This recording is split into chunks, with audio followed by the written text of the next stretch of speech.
पे भाग लेने के लिए दंडवत प्रणाम लोग प्रभु जी। मंगलाचरण कर दंडवत प्रणाम करते हैं। ओम अज्ञानतिमिरान्धस्य ज्ञानांजन शलाकया चक्षुरुन्मीलितं येन तस्मै श्री गुरुवे नमः। श्री चैतन्य मनोभीष्टं स्थापितं येन भूतले स्वयं रूप कदा मह्यं ददाति स्वपदान्तिकम्। वन्देऽहं श्री गुरु श्री युगपद कमलं श्री गुरु वैष्णवांच च श्री रूपं साग्रजातं सहगण ललिता श्री विशाखा वितांत च। नम ओम विष्णुपादाय कृष्ण पृष्ठाय भूतले श्रीमते भक्ति वेदांत स्वामिन इति नामने। नमस्ते सारस्वती देवे गौरवाणी प्रचारिणे निर्विशेषा शून्यवादी पाश्चात देश तारिणे। वांछा कल्पतरुभ्य कृपा सिंधुभ्य एव च पतितानां पावनेभ्यो वैष्णवेभ्यो नमो नमः। नमो महावदान्याय कृष्ण प्रेम प्रदायते कृष्णाय कृष्ण चैतन्य नामने गौरत्विषे नमः। हे कृष्ण करुणा सिंधु दीन बंधु जगतपते गोपेश गोपिका कांत राधा कांत नमस्तुते। तप्त कांचन गौरांगी राधे बिंदावनेश्वरी विषभानुसुते देवी प्रणमामि हरिप्रिये। नीलांचल निवासाय नित्याय परमात्मने बलभद्र सुभद्रायां जगन्नाथाय ते नमः। जय श्री कृष्ण चैतन्य प्रभु नित्यानंद श्री अद्वैत गदाधर श्रीवासादि गौर भक्त बिंद मुखम करोति वाचालम पंगुलंगे गिम यत्कृपातमहं वंदे श्री गुरुमतीन तारिणम परमानंद माधवम श्री चैतन्य ईश्वरम।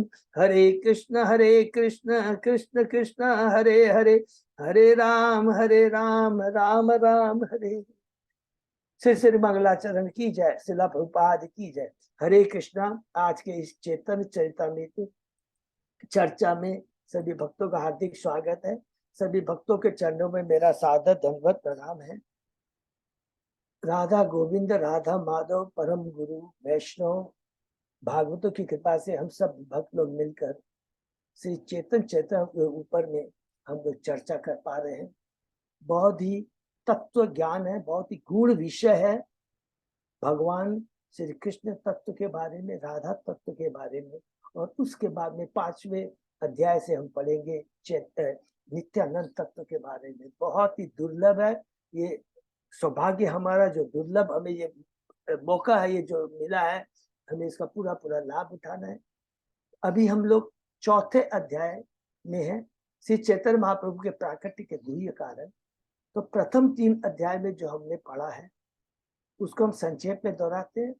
प्रथम 3 जो अध्याय, पहले अध्याय में जो मंगलाचरण के 14 श्लोक हैं, उसमें से 2 श्लोकों का वर्णन हुआ है, जिसको हम लोग नमस्कार, साधारण नमस्कार और विशेष नमस्कार के रूप में बताते हैं। साधारण नमस्कार है किसको? गुरु को, भक्त को, ईश्वर को, भगवान के अवतार को, भगवान के अंश प्रकाश को और भगवान की अंतर्गत शक्ति के बारे में।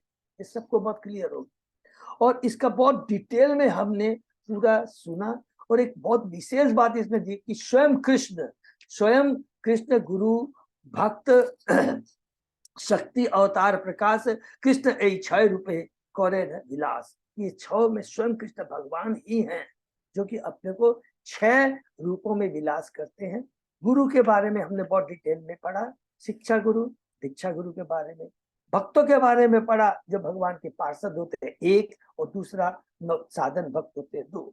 भगवान के अवतारों के बारे में पढ़ा, अंश अवतार, गुण अवतार, शक्ति अवतार। उसके अलावा हमने पढ़ा है युगांतर, मनवंतर अवतार, अलग अलग, जो टोटल 6 हैं। और उसके बाद में हमने भगवान के प्रकाश के बारे में पढ़ा, जो कि वो भी 2 तरह के होते हैं। भगवान के प्रकाश विग्रह, विलास विग्रह। प्रकाश विग्रह जिसमें भगवान एक ही तरह का उनका पूरा रहते हैं, जैसे कि रासलीला में भगवान ने अपने को करोड़ों रूपों में उन्होंने विस्तारित किया था, और उससे द्वारका में 16,108 रानियों के संग रहते थे, लेकिन एक ही तरह के कृष्ण रहते थे। और विलास विग्रह उनका जो है वो बलराम है, बहुत सिंपल हमने पढ़ा। और फिर लास्ट में हमने पढ़ा था उनकी शक्तियों के बारे में, जो कि बहुत इंपॉर्टेंट है। अलादीनी शक्ति है, और अलादी शक्ति की सर्वोपरि कौन है? राधा रानी। राधा रानी का विस्तार होता है अलग अलग गोपियों में, वो है सर्वोत्तम वृंदावन की गोपियां, और फिर द्वारका की रानियां से उनका प्रकार, और फिर द्वारका की रानी के बाद में सबसे निचले स्तर पे, देखिए कितनी बड़ी बात है, वैकुंठ की लक्ष्मियां, हरि बोल, ये चीज हमने पढ़ा और यही चीज का रिपीटेशन चौथे अध्याय में भी हम लोग पढ़ रहे हैं।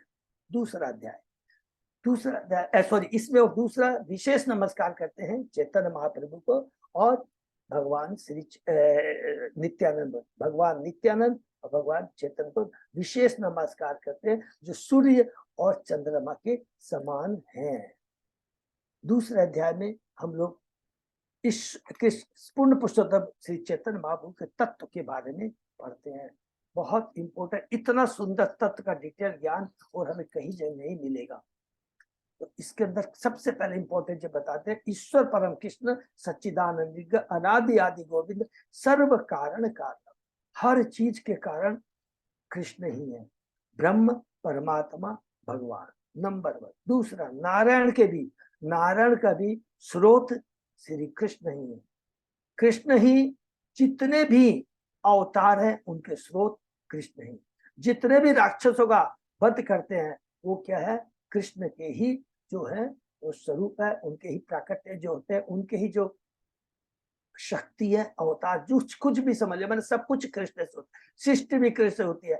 डायरेक्ट न कर करके वो अलग अलग रूपों में करता है, जो चार्ट हमने डिस्कस किया था। ये पूरा का पूरा तत्व अध्याय 2 में दिया। तीसरे अध्याय में अब यहाँ पर चैतन्य महाप्रभु के प्राकट्य के बाह्य कारण हमने पढ़ा, बहुत ही अच्छा। पहला तो ये कहा कि चैतन्य महाप्रभु जो अपना दिव्य प्रेम का रस जो उन्होंने आस्वादन किया था, वो भक्तों के बीच, बद्ध जीवों के बीच उद्घाटन नहीं किया था। उस दिव्य प्रेम को प्रचारित करने के लिए, बांटने के लिए चैतन्य महाप्रभु आते हैं, ये पहला कारण है। दूसरा कारण बताते हैं कि उस समय युग परिवर्तन हुआ था। क्या था, द्वापर युग से कलयुग आ रहा था। हर युग का अपना एक धर्म होता है और कलयुग का धर्म है नाम संकीर्तन, उसका प्रचार को। तीसरा क्या है, अद्वैताचार्य श्री चैतन्य महाप्रभु की पूजा की सालिग्राम को रख कर करके उसमें गंगा जल डाल के, तुलसी दल डाल कर करके उन्होंने नरसिंह शिलाग्राम की प्रार्थना की। क्यों प्रार्थना की, कि उस समय जब अद्वैताचार्य ने देखा कि लोग कितने भौतिकतावादी में ग्रस्त हो गए हैं, केवल उपाधि के लिए केवल अपना लाखों करोड़ों रुपया खर्चा कर रहे हैं, किसके ऊपर में, व्यास आदि में। और इस अध्याय में विशेष करके और एक विशेष दिया है कि हरिनाम की महिमा के बारे में बताया गया है कि 100 करोड़ जितने भी अश्वमेघ यज्ञ भी कर लेते हैं, उसकी तुलना हरिनाम से नहीं हो सकती है। बहुत ही इंपॉर्टेंट पॉइंट है याद। तो ये तीसरा अध्याय में हमने पढ़ा 3 बाह्य कारण, और चौथा अध्याय में पढ़ा है श्री चैतन्य महाप्रभु के अवतार के बाह्य कारण। तो इसमें हम लोगों ने बहुत विशेष चीजें क्या देखी है कि चैतन्य महाप्रभु के अवतार के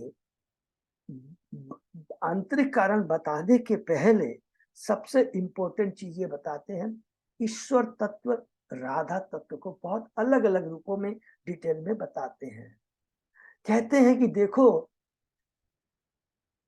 पृथ्वी का भार उतारना, ये स्वयं क्या वर्ड यूज करेंगे, पृथ्वी का भार उतारना कृष्ण का काम नहीं है, कृष्ण का काम है ये बोले।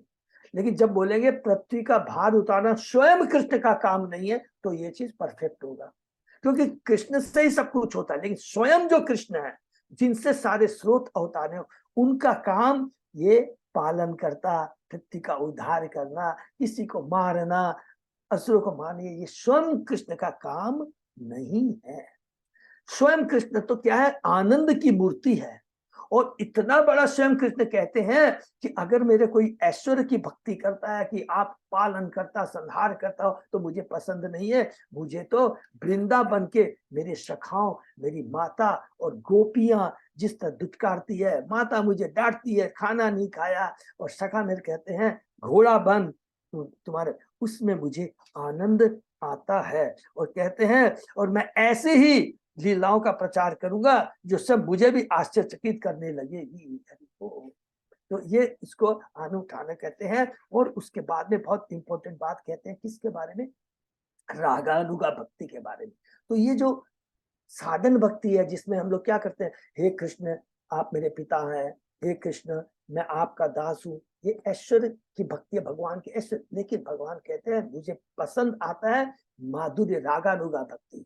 और रागानुगा भक्ति में जो हम लोगों ने पढ़ा, सखा के रूप में, दास के रूप में, सखा के रूप में, वात्सल्य के रूप में, माधुर्य के रूप में। और इन तीनों में बताते हैं कि सबसे उत्तम क्या है, माधुर्य रस। और उस माधुर्य रस जो कि हमने पढ़ा वृंदावन की गोपियां, राधा रानी। और उसमें हमने दो चीज पढ़ा, स्वक्रिया, स्वकिया और परकिया। हम लोगों ने सब समझ में आ गया, स्वकिया और परकिया, ये जो संबंध है, जो प्रेम है, वो क्या है, वो दिव्य स्तर पे है। भौतिक स्तर पे इसको कहा गंदा माना जाता है कि जब तक एक माता पति शादी नहीं करती है वो दूसरे पति के साथ सोच भी नहीं सकती है। लेकिन यहाँ पर क्या है, भौतिक संबंध नहीं है, ये जो संबंध है इसको काम बोलते हैं। लेकिन जो कृष्ण के संग में राधा रानी का, गोपियों का जो प्रेम है, वो क्या प्रेम है। काम और प्रेम में फर्क है। काम होता है भौतिक इंद्रिय तृप्ति के लिए, वो प्रेम होता है दिव्य कृष्ण को आनंद प्रदान करने के लिए। एकमात्र होता उद्देश्य कि दिव्य कृष्ण को दिव्य आनंद प्रदान कैसे किया जाए। तो उसमें सबका कर्तव्य हो जाता है, चाहे उनकी वो सदासुदा माताएं हो, चाहे कोई भी माताएं हो, कोई भी जीव हो, सबका एकमात्र कर्तव्य होता है कृष्ण की तुष्टि के लिए कार्य करना। और ये उसमें कोई स्वकीय, ये बहुत सूक्ष्म चीज है, इसको हमको समझना है। और फिर कहते हैं राधा तत्व के बारे में फिर और डिटेल में बताते हैं। हरि बोल, हरि कृष्ण। कि राधा तत्व क्या है, जब भगवान की अलादेना शक्ति है, वो क्या करती है, कृष्ण को आनंद देती है। नंबर वन, ये बार बार नोट कर रही है। और दूसरा क्या, हमारी भक्ति का, भक्तों की भक्ति का पोषण करती है। जो राधा भगवान की अलादिनी शक्ति है, उसका काम दो है, कृष्ण को आनंद प्रदान करना नंबर वन, और हम जैसे भक्तों कह लीजिए, बद्ध जीवों को कुछ भी कह लीजिए, उनकी भक्ति का पोषण करती है। और कृष्ण के बारे में कहते हैं, क्या बोलते हैं, कृष्ण सच्चिदानंद है, सत्य चित्त और आनंद से पूर्ण है। सत्य के रूप में हमने क्या पढ़ा था कि सत्य जो कि है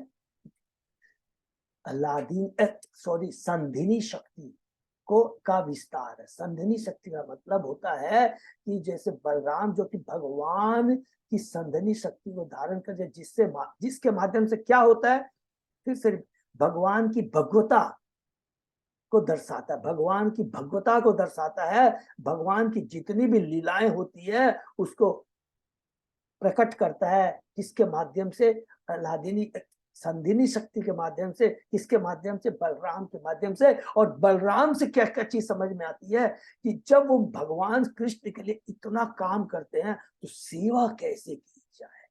तो जो सेवा कैसे की चाहिए, सेवा के आदि, इसलिए चैतन्य बलराम जी क्या है, सभ्य गुरु है, सभ्य भगवान है, सभ्य भगवान है। और भगवान सेवक भगवान है, और कृष्ण क्या है, सभ्य भगवान है। तो सभ्य भगवान की वो सेवक भगवान कैसे पूजा करते हैं, सेवा करते हैं, इसके लिए कहते हैं नित्यानंद को आदि गुरु कहा गया है। कि गुरु के प्रति क्या सेवा, गुरु का क्या कर्तव्य, कि भगवान की कैसे सेवा की जाए। उसके बाद होता है चित्त, वो हो गया ज्ञान। ज्ञान वो कौन सी शक्ति का विस्तार है, ये भगवान की ज्ञान शक्ति, अर्थात इसको संवित शक्ति कहते हैं। जितने भी गीता का, भगवद गीता का ज्ञान है, ये सब भगवान की संवित शक्ति का विस्तार है। और तीसरा है हरि बोल अलादिनी सत्य चित आनंद। आनंद, आनंद मतलब है भगवान की अलादिनी शक्ति, राधा रानी। और फिर हम लोगों ने पढ़ा कि भगवान की जो कांता है, तीन तरह की कांता है, हम लोगों ने पढ़ा था। प्रेमिका है, माने कांता भी प्रेमिकाएं हैं, वृंदावन की गोपियां, द्वारका की रानियां और लक्ष्मियां, बैकुंठ की, जो भी सेम चीज हम लोगों ने पढ़ा था। कहाँ, पहले अध्याय में पढ़ा था, पहले अध्याय। और उसके बाद में राधा का महत्व तो बताया गया है कि राधा क्यों कहते हैं, क्योंकि राधा सीधा भगवान श्री कृष्ण की इच्छाएं पूर्ण करती है, इसलिए पुराणों में इसे राधिका कहा गया है। और इस प्रकार ये परम देवी और सबसे ज्यादा पूजनीय है। और उसके बाद में हम लोगों ने पढ़ा, बहुत सुंदर है कि मदन मोहिनी, क्यों कहते हैं राधा को मदन मोहिनी, जो कृष्ण सबको मोहित करते हैं उस कृष्ण को राधा राही मोहित कर लेती है, इसलिए मदन मोहन मोहिनी कहा जाता है। ये कि हमने पढ़ा। और उसके बाद में पढ़ा, बहुत इंपॉर्टेंट पॉइंट पढ़ा, पूर्ण शक्ति पूर्ण शक्तिमान। कृष्ण पूर्ण शक्तिमान है और राधा रानी पूर्ण शक्ति है, जो कि एक दूसरे के ऊपर निर्भर, जिसको अचिंत भेदा भेद बोलते हैं। उदाहरण दिया था, कस्तूरी तथा उसकी सुगंध कभी भी अलग नहीं हो सकती, अग्नि से उष्मा और प्रकाश को अलग नहीं किया जा सकता। उसी प्रकार राधा रानी और कृष्ण को अलग नहीं, अर्थात एक आत्मा और दो शरीर। ये पढ़ा। और फिर हमने पढ़ा, ये जो इतनी दिव्य बातें हैं, ये जो कृष्णराज कविराज गोस्वामी लिख पाए, केवल एक जन के चलते लिख पाए, वो है स्वरूप दामोदर। स्वरूप दामोदर चेतन महाप्रभु के साथ अंत तक, अंत लीला तक उनके साथ में रहते थे। और जब जब चेतन महाप्रभु विरह के भाव में आ जाते थे, जैसा जैसा उनका भाव होता था, देखिए कितनी बड़ी बात लिखा है, रूप स्वरूप दामोदर उसी तरह का गीत चेतन महाप्रभु को सुनाते थे, तब उनको शांति मिलती थी। फिर भगवान देखिए कृष्णराज कविराज गोस्वामी कहते हैं, मैंने आपको जो रागानुगा भक्ति के बारे में बताया, तो ये भगवान श्री कृष्ण ने अपने प्राकट्य में अवतारी, जब अवतारी कृष्ण ने 3 स्टेजों में किया। पहला उन्होंने कौमार अवस्था में बात्सल रस का उद्घाटन किया यशोदा माँ के संग।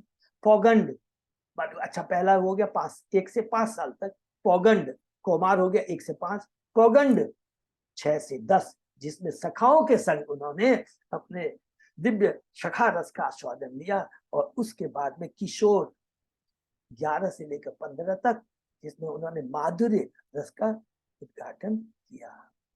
इतना करने के बाद अब यहां से शुरू होता है कृष्णराज कविराज बताना चाहते हैं, अब मैं तुम्हें बताऊंगा चैतन्य महाप्रभु के प्राकट्य के अंतरंग कारण। अभी पूरा तत्व को बताया है, अब अंतरंग कारण को बताते कहते हैं पहली इच्छा। कृष्ण जानना चाहते थे कि श्रीमती राधा रानी की भक्ति कैसी है। राधा का प्रेम मेरा गुरु है और मैं उसका नर्तक शिष्य हूं। कितनी बड़ी बात है, जो राधा का जो प्रेम है वो मेरा गुरु है और मैं उसका शिष्य हूं। श्रीमती राधा रानी के प्रति मेरे प्रेम को आस्वादन से मुझे जो भी आनंद मिलता है, उससे मेरी अपेक्षा करोड़ों गुना अधिक प्रेम का आनंद कौन करती है? राधा रानी। अर्थात जब राधा रानी देखती है कि मेरे को देख करके कृष्ण को आनंद आता है, तो उसका आनंद और बढ़ जाता है, और बढ़ जाता है। तो इस तरह का स्पर्धा चलती रहती है। और उसके बाद में आगे कहते हैं, कृष्ण सोचते हैं राधा रानी एकमात्र पूर्ण प्रेम की आश्रय है और मैं उसका विषय हूं। प्रेम की आश्रय राधा रानी का आनंद करोड़ गुना अधिक है, और अगर मैं प्रेम का आश्रय बन जाऊं तभी मैं उस आनंद का आस्वादन कर सकता हूं। अर्थात राधा रानी तो प्रेम की आश्रय है, तो मैं उसकी जंगल ले लूं, तो जंगल लेने से तभी मैं समझ पाऊंगा वो उस आनंद का आस्वादन कर सकता है। अतः उस प्रेम का आस्वादन करने के लिए उनके हृदय में अग्नि के समान प्रज्वलित उत्कंठा उत्पन्न हुई और कृष्ण श्री चैतन्य महाप्रभु के रूप में प्रकट। ये हुई पहली इच्छा कि राधा रानी की भक्ति कैसी। दूसरी इच्छा कि मेरे में ऐसा क्या चीज है जिसके प्रति राधा रानी आकृष्ट होती है। उसके ऊपर में कृष्णराज कविदास कहते हैं, स्वयं कहते हैं कि कृष्ण सोचते हैं, अपने खुद का सौंदर्य देखकर भगवान श्री कृष्ण विचार करने लगे, हरि बोल, मेरी माधुरी अद्भुत अनंत एवं पूर्ण है, तीनों लोकों में कोई इसकी सीमा नहीं पा सकता। केवल राधा अपने प्रेम के बल से, देखिए कितनी बात है, केवल राधा अपने प्रेम के बल से सारे अमृत का आस्वादन करती है। यदि मैं अपने माधुर्य को दर्पण में देखता हूं और उसको आस्वादन करने की इच्छा होती है, किंतु फिर भी नहीं कर सकता, क्योंकि फूल अपनी सुगंध का आस्वादन खुद नहीं कर सकता। उसको भौरा बनना पड़ेगा, मधुमक्खी बन रही है।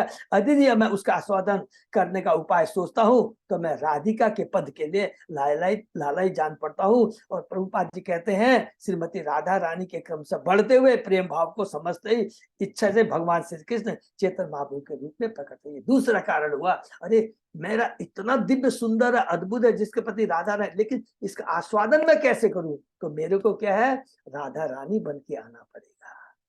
तो ये दूसरा कारण हो गया।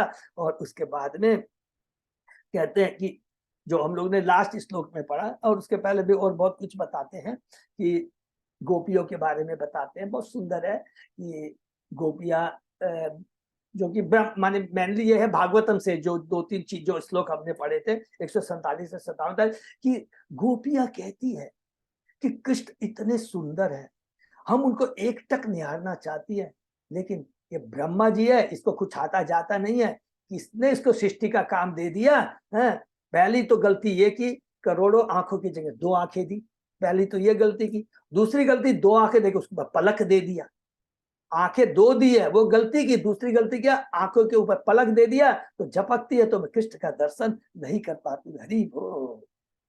ये कहने के बाद में जो हमने लास्ट श्लोक पढ़ा उसके अंदर में हमने पढ़ा कि अब मैं आपको कृष्णदास के, तो इस इच्छा हो गई। अब तीसरी कृष्णदास के विराज गोसाई बोलते हैं, अब मैं आपको तीसरी भगवान की जो इच्छा है उसका वर्णन करने जा रहा हूं, जो कि हम आज पढ़ेंगे। तो पहली इच्छा, दूसरी इच्छा और तीसरी इच्छा।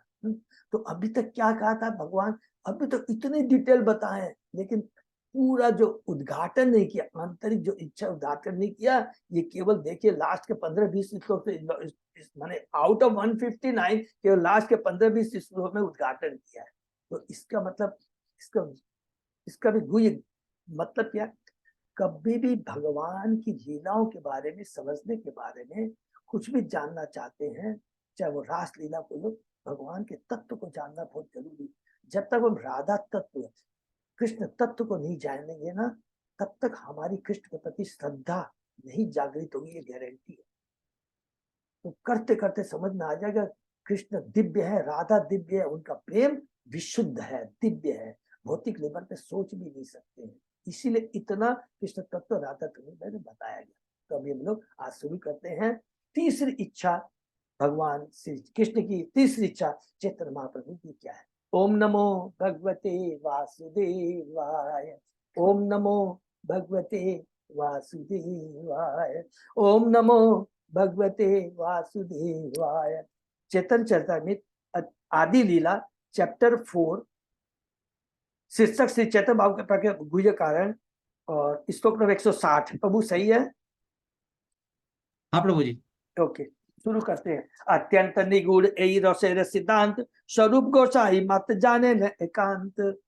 रस का यह निष्कर्ष अत्यंत गूढ़ है, एकमात्र स्वरूप दामोदरी इसके विषय में ठीक से जानते हैं। फिर से यहाँ पर रिपीट कर दिया है कि स्वरूप दामोदर कौन है, वहां बोलना भूल गया। ललिता के वो है विस्तार, माने ललिता के हैं, जो कि सतयुग द्वापर में जो ललिता है, जो राधा रानी की जो कि विशेष सखी है, विशाखा, उन्हीं का प्राकट्य, उन्हीं का रूप है ये हमारे स्वरूप दामोदर ललिता का। जेवा कहे अन्य जाने से होता हेते, चैतन्य गोसाई अत्यंत मर्म जाते। यदि कोई अन्य व्यक्ति से जानने का दावा करता है तो उसने उनसे ही सुना होगा, क्योंकि वे श्री चैतन्य बाप के अत्यंत अंतरंग पार्षद है। हरि बोल, कितनी बड़ी बात कहते हैं, कितनी सूक्ष्म ज्ञान है। अगर आप कहते हो कि मेरे को मालूम है इसके बारे में, तत्व के बारे में, इसका मतलब तुरंत सामने वाला बोला, ओ आपने भी एक प्रामाणिक गुरु से सुना होगा। अगर हमको वास्तव में कहते हैं कि क्लेम करते हैं कि मेरे को ज्ञान है, इसका मतलब अवश्य आपने प्रामाणिक गुरु के बारे में सुना, प्रामाणिक गुरु के मुख से सुना होगा। हम लोगों ने किसके मुख से सुना है? जगत गुरु शिला प्रभुपाद के मुख से सुना है। तो इसका मतलब 100% हो गया कि हमारे जगत गुरु शिला प्रभुपाद परम आचार्य भगवान के शक्त्यादेश अवतार है।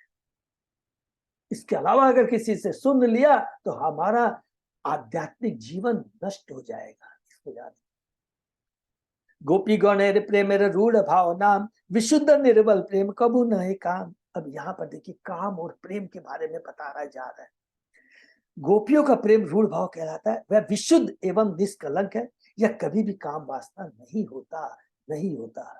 जैसा कि पहले बताया जा चुका है, कृष्ण के साथ प्रेम व्यापार के मामले में गोपियों का स्थान दिव्य है। उनका भाव रूढ़ भाव कहलाता है। यद्यपि वह भौतिक काम वासना जैसा लगता है, जब हम भौतिक दृष्टि से देखते हैं तभी लगता है, इसको और ऐड कर लेंगे।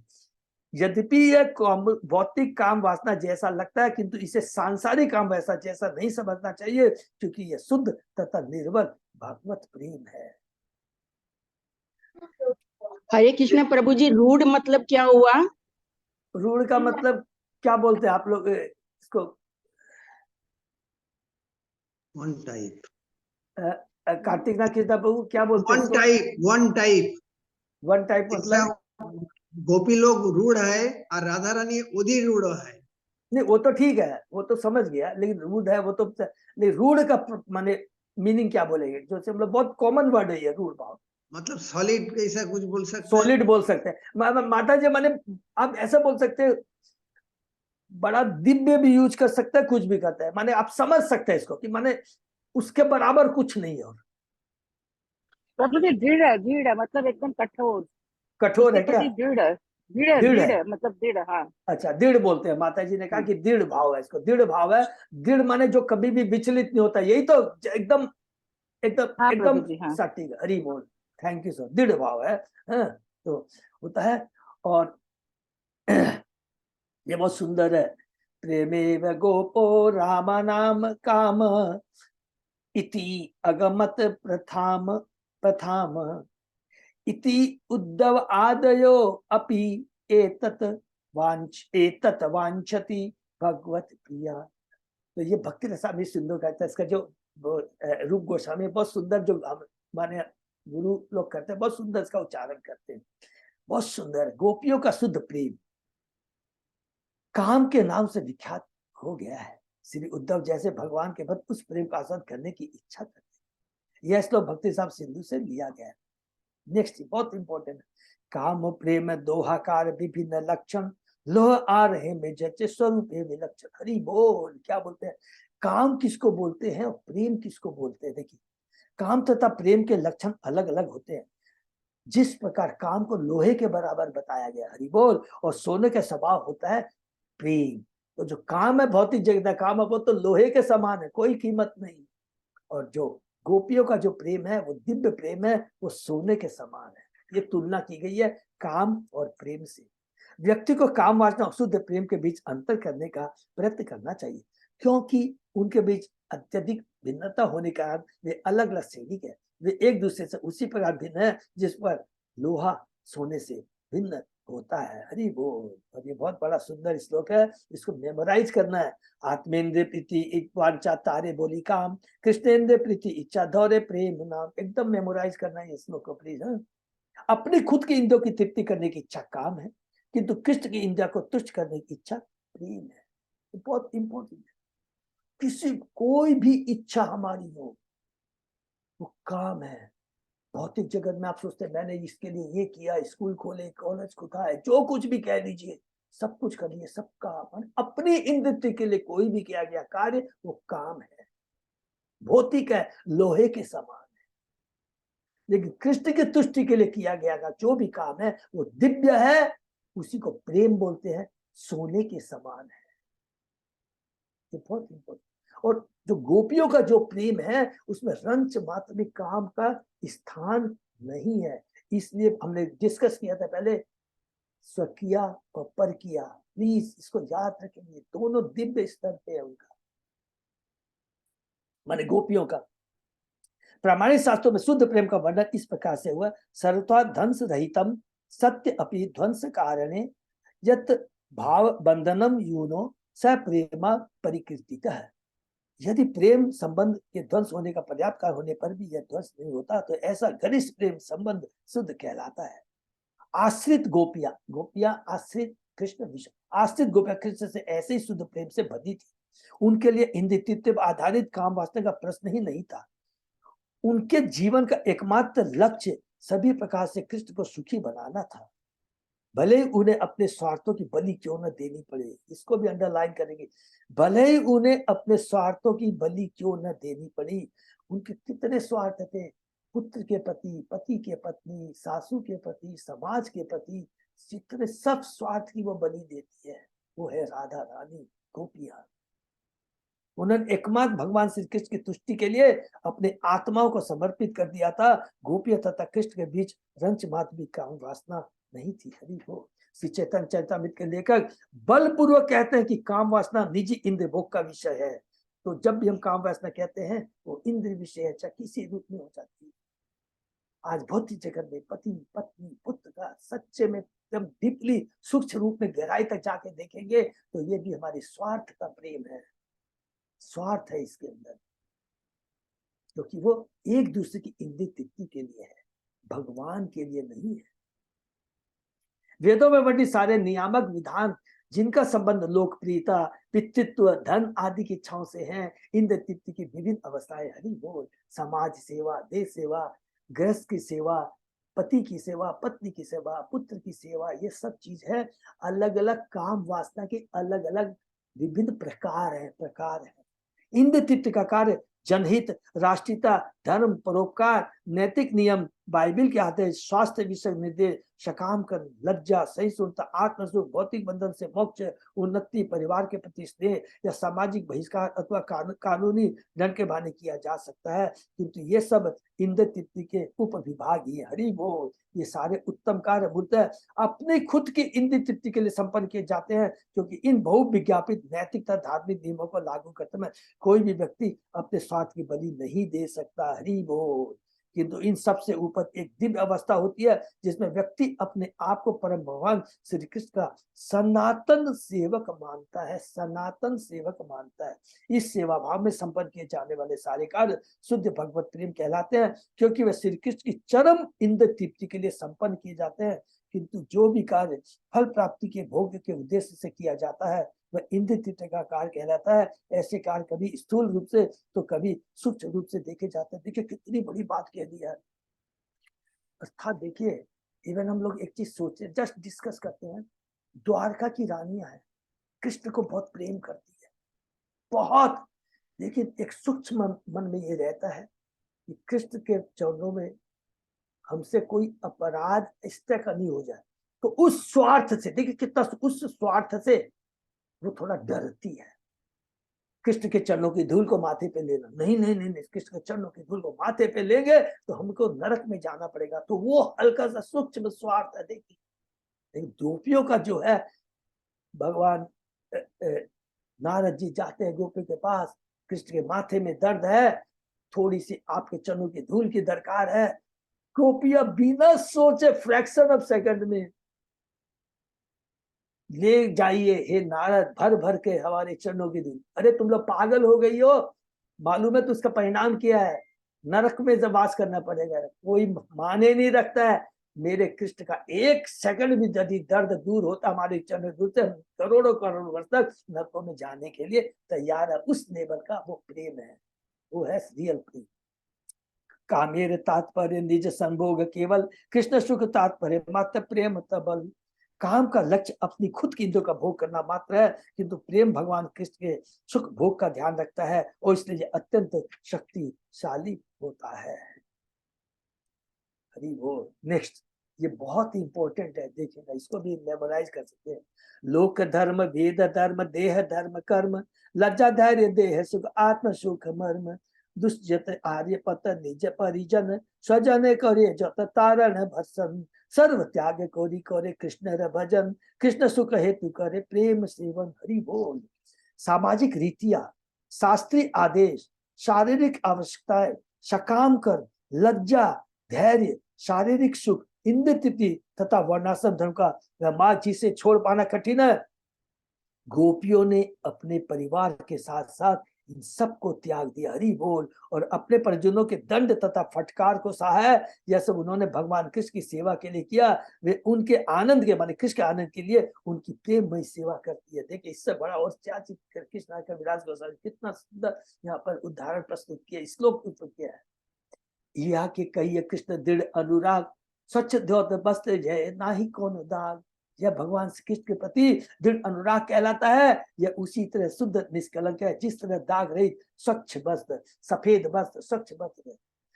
इसमें याद आ रहा है ना हम लोगों को, ये पहले वाले श्लोक में कृष्ण भगवान रासलीला में सब आती है, कृष्ण बंसी बजाते हैं, रात के 12 बजे आते, कृष्ण बोलते हैं तुम्हें चिंता नहीं है, डर नहीं है, अच्छा तुम सुंदर इस वातावरण का आनंद लेना चाहती है, मुझे देखना चाहती है, हो गया ना काम, तब अपने घर तुम लोग वापस जाओ। तब वो गोपियां क्या कृष्ण को बोलती है, कृष्ण सरेंडर हो जाते हैं। तब ये बात ही कहती है हमने सब लोग लाज लज्जा रख के छोड़ के आई है, अब तुम्हारे को समर्पित हो और तुम हमें जाने के लिए कह रहे। भगवान कृष्ण के जवान में एक शब्द नहीं रहता, आंख से आंसू आ जाते, इतना दिव्य प्रेम। श्री चैतन्य चरितामृत के लेकर सबको इंद्रिय तृप्ति के कार्य को त्यागने और गोपियों की तरह भगवान की इच्छा के साथ पूरी तरह जुट जाने का उपदेश देते। इसको प्लीज लाइन कर लीजिए। ये जो चैतन्य चरितामृत का लेखक है, पीएचडी कोर्स है ये, कृष्णराज कविराज गोस्वामी संक्षेप में एक ही बात कहते हैं, ये हम जो पढ़ रहे हैं, जो ज्ञान प्राप्त करते हैं, इसका एकमात्र संक्षेप में जो इसका उत्तर ये है, हमें वास्तव में अपने जीवन को धन्य बनाना है तो सारी भौतिक इंद्रियों को त्याग कर गोपियों की तरह कृष्ण की इच्छा पूर्ति के लिए हमें जुट जाना चाहिए, अर्थात उनके उपदेश का पालन करें। श्रीमद् भागवत में भगवान कृष्ण का यही आखिरी उपदेश है, हमें भगवान को प्रसन्न करने के लिए सब कुछ करने के लिए तैयार रहना चाहिए। ये बहुत इंपॉर्टेंट, यहाँ तक कि वैदिक सिद्धांतों नैतिक उल्लंघन करने के लिए भी हरि बोल। जब हमारी भक्ति इस दिव्य लेवल की चली गई, सारे साधना भक्ति के जो नियम कानून है सबको त्याग दो, कुछ की दरकार नहीं है,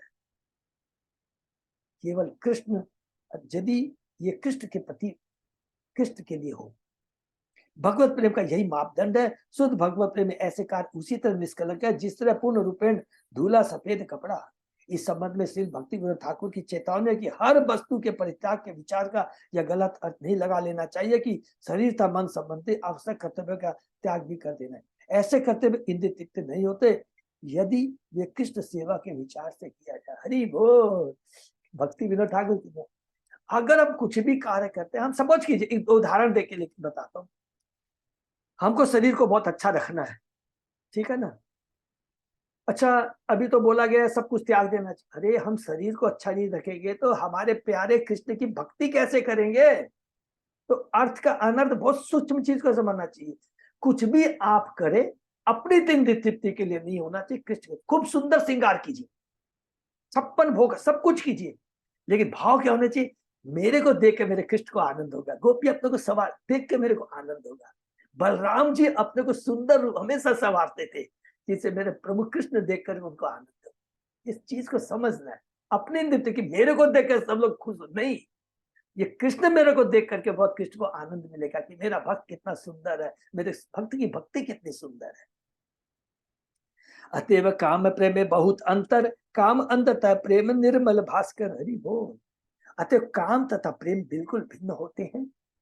काम घने अंधकार की भांति होता है किंतु प्रेम चमकते सूर्य के समान है। ठीक बोल।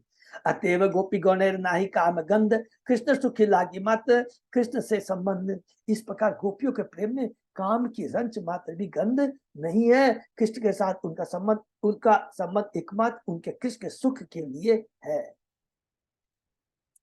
बहुत सुंदर कि जब हम लोग कैंटो 10 पढ़ेंगे सब कुछ कृष्णराज कविराज गोस्वामी ने यहाँ ला करके उपस्थित कर दिया हमारे सामने। बहुत सुंदर है कैंटो 10। जते सुजात चनाम्बुरूहम स्तनेषु भीता स्नेह प्रीदधिमयि कर्क सेतु तेनाटवीं अटसी ततव्यथे न किंचित् कुर्पादि भ्रमति भवत आयुष्मान।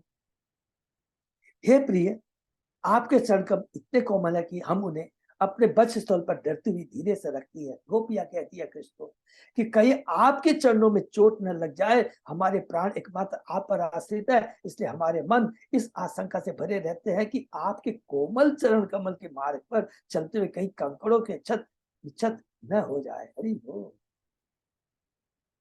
यह श्लोक श्रीमद् भागवत से लिया गया, जिसे गोपियों ने तब कहा था जब श्री कृष्ण उन्हें रासलीला के बीच में ही छोड़कर चले गए थे। आत्म सुख दुखे गोपेर नाहि का विचार, कृष्ण सुख हेतु चेष्टा मनोव्यवहार।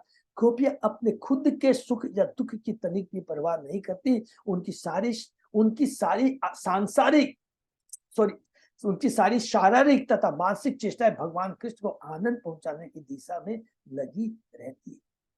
कृष्ण लागी आर सब करे परित्याग, कृष्ण सुख हेतु करे शुद्ध अनुराग। उन्होंने कृष्ण के लिए अपना सब कुछ त्याग दिया। कृष्ण को सुख देने के लिए उनमें शुद्ध अनुराग है। एवं मदार्थो उचित लोक वेद स्वानाम ही वो मई अनुवृते अबला मया परोक्षम भजता तिरोहितम माँ अशुहितुम मार्थ तत्प्रियम प्रिया। मेरी प्रिय गोपियों, तुम सबने मेरे लिए सामाजिक रीतियों, शास्त्रीय आदेशों और अपने परिजनों का त्याग किया है। मैं तुम्हारी एकता बढ़ाने के उद्देश्य से ही तुम लोगों के पीछे छिप गया था। क्योंकि मैं तुम्हारे लाभ के लिए छिप गया था, अतः तुम लोगों को मुझ पर अप्रसन्न नहीं होना चाहिए। बहुत ही इंपॉर्टेंट श्लोक है। इसकी एक एक मीनिंग को देखे। उन्होंने कहते कृष्ण कृष्ण कभी झूठ नहीं बोलते, ये याद रखें। क्योंकि मैं तुम्हारे ही लाभ के लिए छिप गया था, अर्थात जो दिव्य प्रेम का आनंद अनुभव यदि करना चाहते हो तो विरह के भाव में ही आनंद आता है।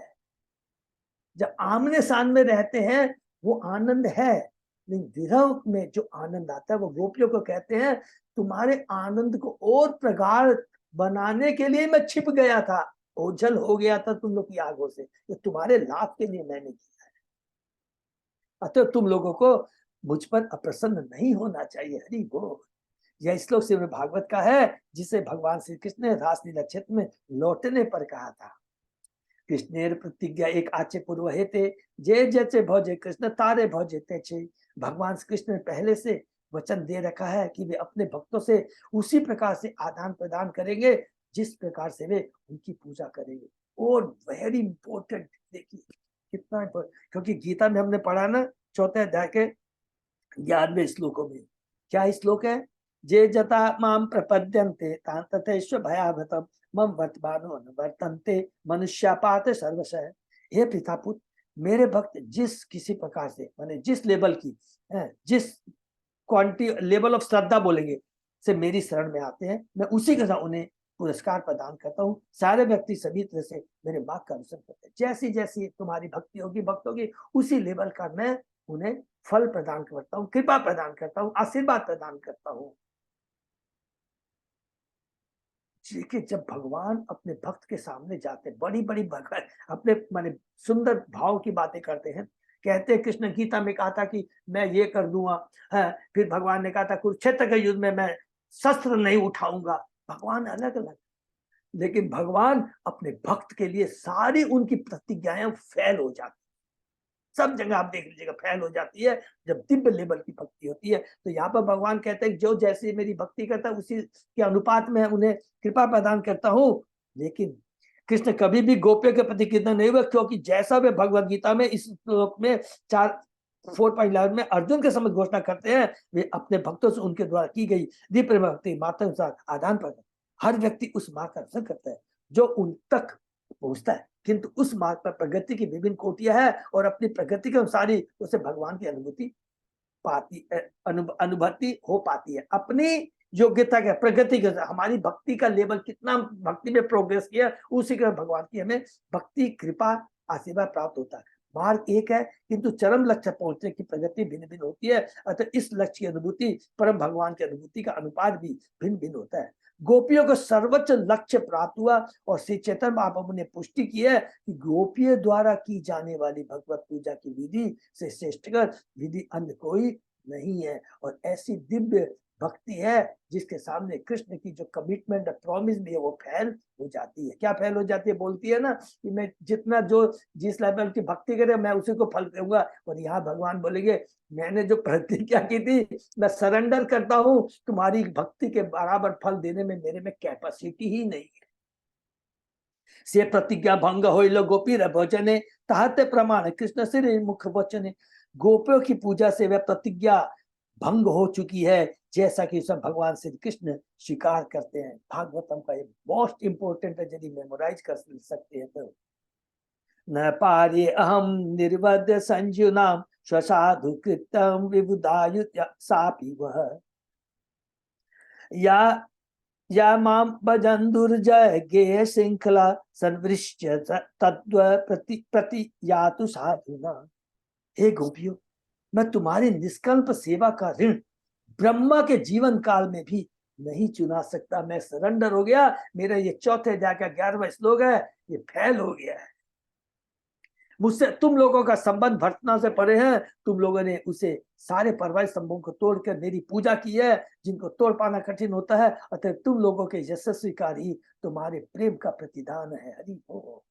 यह श्लोक से भागवत से लिया गया है। ये स्वयं श्री कृष्ण गोपियों का विरह गीत सुनने के बाद उनके पास लौटने पर स्वयं कहा था, तबे जे देखिए गोपी रंदी जे देह प्रीति से होता कृष्ण लागी जानी है निश्चित। अब गोपियां जो भी इसने अपने शरीरों के प्रति दिखाती है, उसे एक बार भगवान कृष्ण के निमित्त ही जानना चाहिए। गोपियों द्वारा भगवान के प्रति प्रदर्शित स्वार्थ रहित प्रेम की कोई क्षमता नहीं कर सकता। अतः गोपियों द्वारा अपने शरीरों की सज्जा में जो सतर्कता हमें दिखती है, उसको समझने में हमें गलती नहीं करनी चाहिए। हरि बोल। गोपियां अपने आप को अधिक से अधिक सुंदर ढंग से सजाती थी, अपने को दिखाने के लिए कि मैं कितनी सुंदर नहीं, कृष्ण को आनंद देने के लिए। जिससे कृष्ण उन्हें देखकर प्रसन्न हो। उनकी कोई गलत इच्छा नहीं थी। उन्होंने अपना शरीर और अपना सर्व श्री कृष्ण की सेवा में यह सोचकर अर्पित कर दिया था कि उनके शरीर कृष्ण के भोग के निमित्त ही थे। वे अपने आप को यही समझकर सुसज्जित करती थी कि कृष्ण उन्हें देखकर और उनका स्पर्श करके प्रसन्न हो। ये बहुत इंपॉर्टेंट याद। हरे कृष्ण प्रभु, भगवान ने ये क्यों कहा कि ब्रह्मा के जीवन काल में ऋण नहीं चुका सकता हूँ? ऐसे मतलब ब्रह्मा जी का कितने साल आयु होती है? ब्रह्मा जी की 100 साल आयु होती है माता जी। बहुत सिंपल है। और ब्रह्मा जी का एक दिन कितने दिन का होता है? 1000 चतुर्युग का। मैंने भाई ये बोलने का मतलब संक्षेप में यह कि ब्रह्मा की इतनी आयु, इतनी बड़ी आयु है। अगर उतने आयु तक भी मैं चेष्टा करूं तो मैं तुम्हारे ऋण को नहीं चुका सकता। 311 ट्रिलियन और 40 मिलियन हम लोग याद करना पड़ेगा, ठीक है ना माता जी? है मैंने इतना दिव्य प्रेम है। यदि माने बोलने का मतलब कि मैं कितना भी चेष्टा करूं, कितनी भी चेष्टा करूं, मैं तुम्हारे प्रेम के, दिव्य प्रेम के ऋण को नहीं चुका सकता। ये संक्षेप में यही बोलने का, ठीक है माता जी? यही दही कहलू आमी कृष्ण कृष्ण समर्पण तार धन तार ही असंभोग साधन। गोपियां सोचती है मैंने यह शरीर भगवान कृष्ण को समर्पित कर दिया, यही इसके स्वामी है और यह उन्हें आनंद देता है। तो देखिए माने कितना, ये गोपियों की बात है। और थोड़ा सा यहाँ बीच में बोल देता हूँ, और इन गोपियों की भक्ति की शिरोमणि राधा रानी। अब समझ लीजिए राधा रानी की भक्ति कैसी है। मुझे यही विराम दें क्या?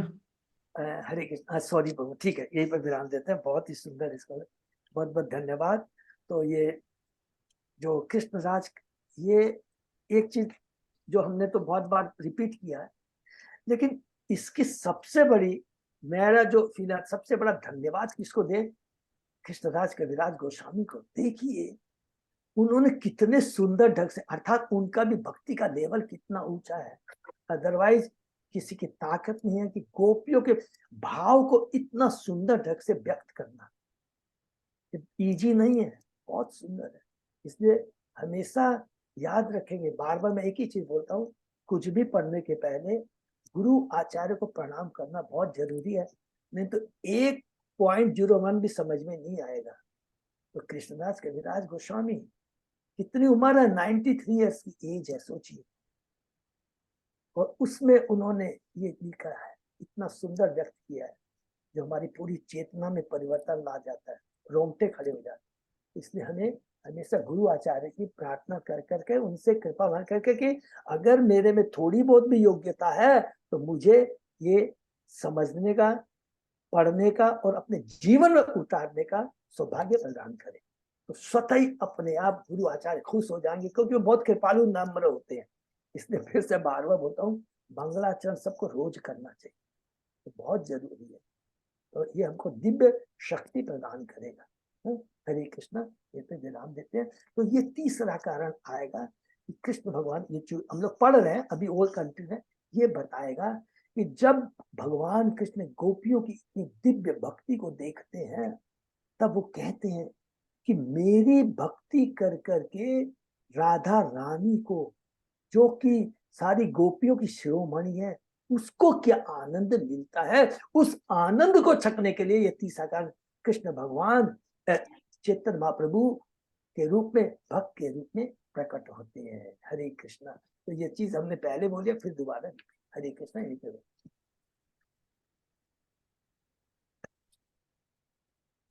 किसी का कोई प्रश्न? हरे कृष्णा। तो ये हम लोग विराम देते हैं। बहुत बहुत धन्यवाद सब भक्तों को। इसे धन्यवाद हमारे अजय प्रदात प्रभु को, बहुत सुंदर भक्त हमें हमेशा अलग अलग सुंदर विग्रहों का दर्शन कराते, बोलते थे। और प्रभु एक चीज फिर से सबको याद दिला दें कि प्रभु ये जो गौर पूर्णिमा फेस्टिवल में है, तो हाँ। जो सेवा वगैरह का प्रभु थोड़ा सा जो भी हमारे जगन्नाथ जी भक्तों के लिए उपयुक्त तो थोड़ा आप बता देंगे, तो अपने को वो अभी से तैयार रखें। ठीक तो ठीक। थोड़ा सा बता दीजिएगा। और सब भक्तों से प्रार्थना है अपनी, जय माता जी जैसे भजन भी करती है और बहुत सारी सेवा इसके अंदर में, क्योंकि ये खास करके जगन्नाथ ग्रुप का ही दायित्व है ना, ये सेवा को पूरा करने, सब तरह का व्यवस्था सब कुछ है, तन मन धन से हमें करना है। जगन्नाथ ग्रुप हावड़ा और तो, लेकिन चूंकि हम लोग जगन्नाथ के बारे में बात कर रहे हैं, तो हमको एकदम आगे आना चाहिए। और प्रभु हमेशा सब चीज पूरा डिटेल में बता देंगे, अभी से तैयार रहना। हरे कृष्ण। हरे कृष्ण। सही भक्तों का बहुत बहुत धन्यवाद। फिर आकर से स्नेह विराम करते हैं, फिर हरे कृष्ण। दंडवत प्रणाम। धन्यवाद।